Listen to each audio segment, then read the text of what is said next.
There is massive poverty in the world. There is a massive amount of plastic pollution. The cleanup portion of the plastic pollution disaster must vastly expand from volunteerism into large-scale employment in which disadvantaged people the world over are employed to clean up coastlines and other areas from plastic pollution. In many places, people desperately need work and cannot afford to be volunteers. Plastic pollution needs to be removed from coastlines and other areas. Employing disadvantaged people to remove plastic pollution from coastlines and other areas fights poverty and plastic pollution at the same time. No serious problem can be adequately addressed on the cheap. Education is a serious need, so teachers are hired, supplemented at times by volunteers. No one expects education or healthcare needs to be addressed by volunteers. Most plastic pollution, food wrappers, sachets, packaging materials, bags, personal care items, styrofoam, and so forth, have no value. All of it must be removed.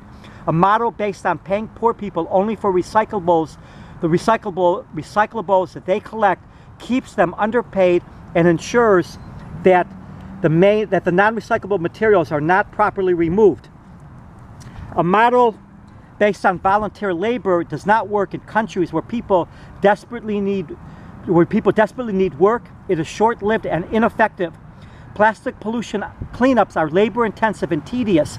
Plastic pollution is an enormous opportunity for disadvantaged people to receive steady employment and for the environment to be cleaned.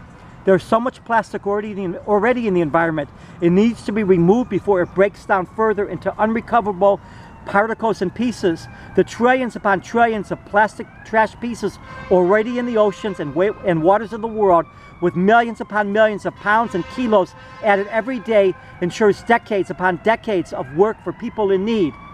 Does the will to truly address poverty and plastic pollution exist?